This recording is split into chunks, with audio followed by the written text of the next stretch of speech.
पैसे नहीं दोगे तो मैं कुछ नहीं कर सकता। सुनो बेटा, कल सुबह तुम्हारी माँ का ऑपरेशन है। अगर उसे तुम्हारी नौकरी ना मिलने का पता चला तो वो सहन नहीं कर पाएगी। आप आ गए? सुबह से आपकी माँ आपको याद कर रही थी। तुम्हें नौकरी मिली कि नहीं इस बात से ये बहुत टेंशन ले रही थी और इन्हें देख के हमें भी टेंशन होने लगी। नौकरी मिल गई ना बेटा? सिलेक्शन हो गया माँ? मेरा बच्चा मेरे पास आ। आज तुम्हारे पिताजी होते तो वो बहुत खुश होते। इस खराब सिस्टम से वो बहुत ही निराश थे। सिग्नल पर जो भीख मांगता है और उसी सिग्नल पर जो पुलिस वाला रिश्वत लेता है, उन दोनों में कोई फर्क नहीं। चाहे कोई भी समस्या हो तो 100 डायल करने पर पुलिस वक्त पर नहीं पहुंचती।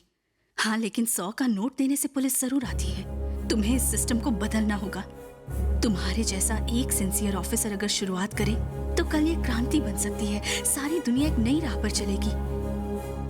किस सोच में डूब गए बेटा? और क्या सोचेगा, तुम्हारे ऑपरेशन के बारे में सोच रहा है ना। चल, सब ठीक हो जाएगा। मेरी माँ का ऑपरेशन ठीक से हो जाए इसलिए प्रार्थना करना। अरे बलदेव, तेरा नाम पुलिस में सिलेक्ट हो गया है। तेरी नौकरी पक्की हो गई। भगवान,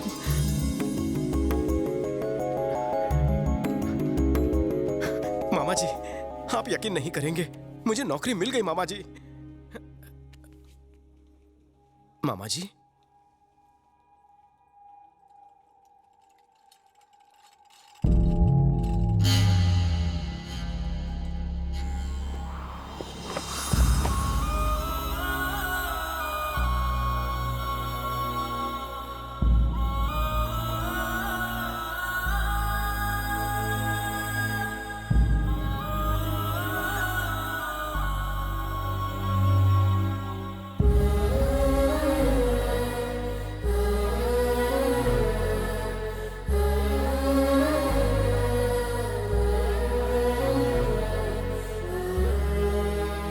डॉक्टर ने कहा था ऑपरेशन के बाद ये ठीक हो जाएगी। अगर ऑपरेशन होता तो ठीक होती ना। तूने ऑपरेशन क्यों नहीं किया? कॉलर छोड़ मेरा। तुम्हारी माँ ने मना किया था। आपको पता है ऑपरेशन नहीं किया तो क्या होगा? आपकी जान को खतरा हो सकता है माँ जी। मेरे बेटे की नौकरी मेरी जिंदगी से ज्यादा जरूरी है।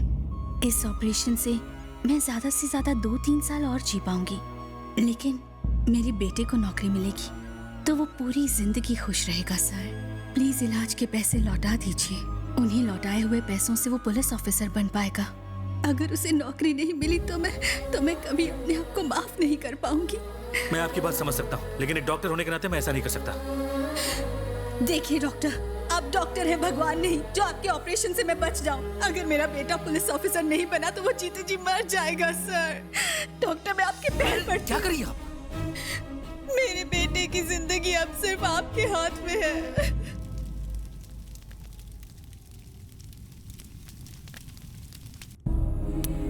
तुम्हें एक दिन बहुत बड़ा पुलिस ऑफिसर बनाऊंगी।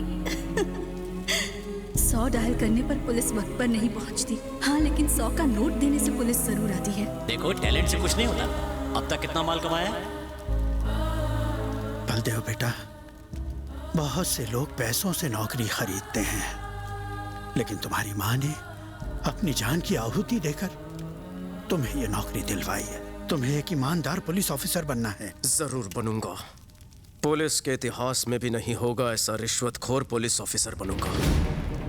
ये कैसी बातें कर रहे हो? हाँ मामा जी, खाकी वर्दी पहनने का अब मेरा एक मकसद है, करप्शन। माँ चाहती थी हर थाने में ईमानदार ऑफिसर हो, अब होगा।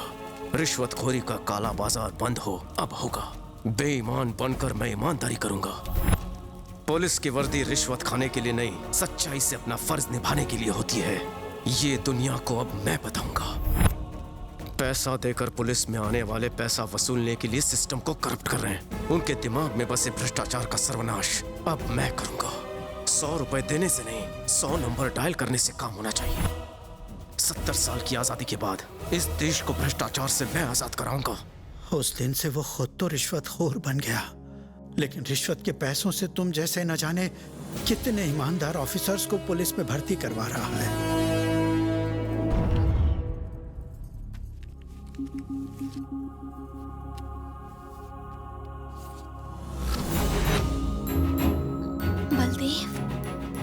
उसने अपना ट्रांसफर इस शहर में क्यों करवाया है पता है?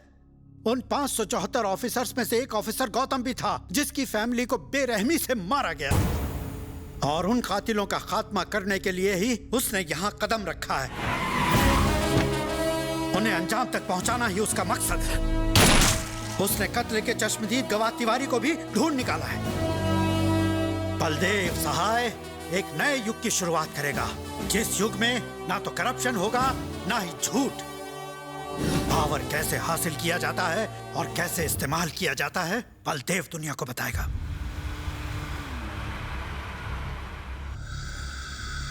छोटे भांजे, आ गया वो बेईमानी का बादशाह, अपनी जबान का भी सच्चा बादशाह निकला है। उससे ईमानदारी से सौदा करना। मारने वाले को पैसे की क्या जरूरत मामा? क्या मतलब? जंगल के शेर से शेर मांगने की गलती कर दी इसने। भांजे कहाँ तुम? यहाँ गड़बड़ होने वाली है क्या?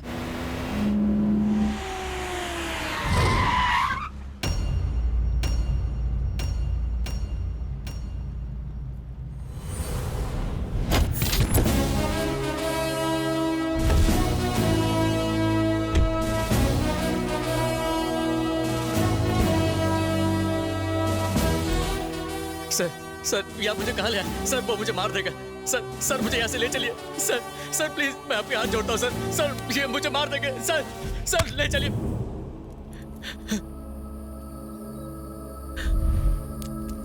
तिवारी, एसीपी गौतम की पत्नी को सबसे पहले हाथ किसने लगाया? सबसे पहले मैंने, और फिर मेरे छोटे मालिक ने एंजॉय किया। क्या कर लेगा तू?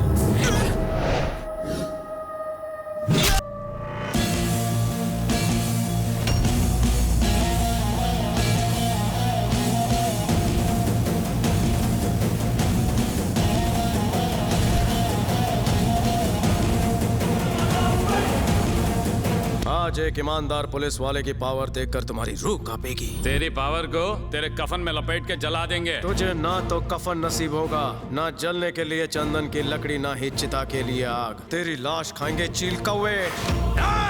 यही कमर खोद डालो साले की।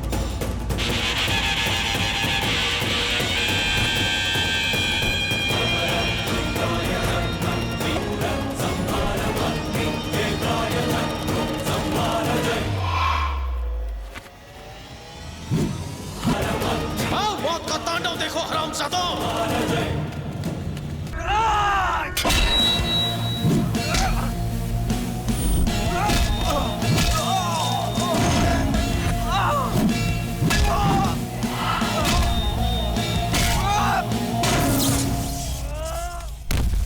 यही है सर, यही है वो सर। इसने एसीपी की बेटी को भी नहीं छोड़ा था सर। मार दीजिए इसे, मारिए, मार डालिए सर, छोड़िएगा नहीं।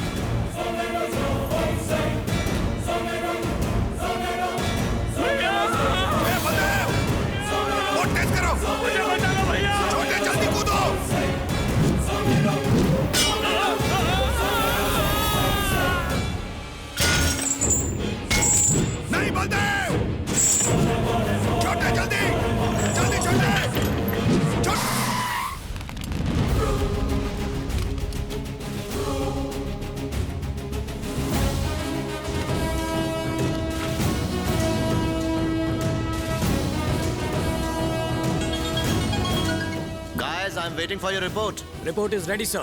बलदेव सहाय बेकसूर है। What? जी हाँ सर, वो एक सच्चा और ईमानदार ऑफिसर है। ऐसा ऑफिसर जिस पर पूरा पुलिस डिपार्टमेंट गर्व कर सकता है सर। हमें उसके साथ काम करने का मौका देने के लिए शुक्रिया सर। बंगाल टाइगर किसी जू के पिंजरे में नहीं, कलकत्ता के काली घाट में एसीपी की ड्यूटी बजा रहा है।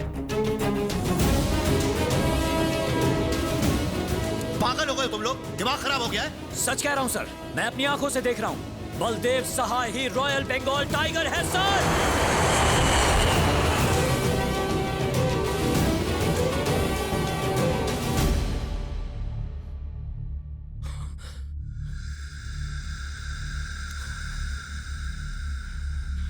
जो उसने कहा था वही उसने करके दिखाया। मेरे छोटे को कितनी बेरहमी से मारा है और मेरे बड़े बेटे को जेल में डाल दिया। जेल में डाल दिया उसने। मुझे शक हो रहा है कि वो लॉकअप में गांगुली भाई का एनकाउंटर न कर दे। नहीं मारेगा। अगर उसे मारना होता तो पहले ही मार देता। उसका निशाना मैं हूं, नहीं छोड़ूंगा उसे, गीदड़ की मौत मारूंगा। प्रेस और पब्लिक ये समझ रही थी कि हम गांगुली और तिवारी के साथ ए ब्लॉक में हैं, जबकि हम बी ब्लॉक में इंतजार कर रहे थे।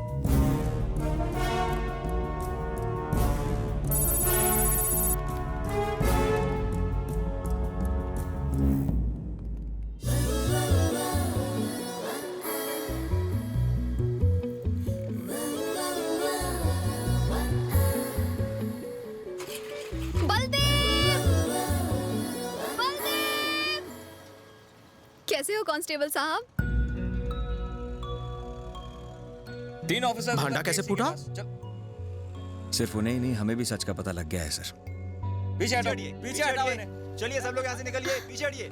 1 सेकंड प्लीज। हाँ मैडम बोलिए। मुझे आपके साहब से मिलना है। Commandos sir.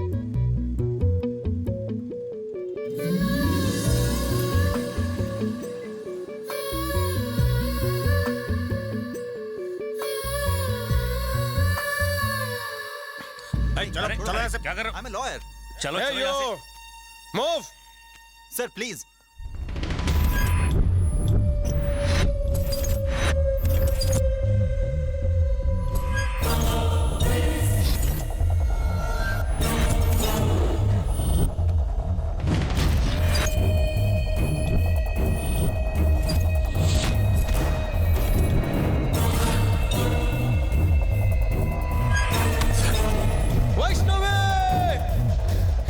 वहीं रुक जाओ।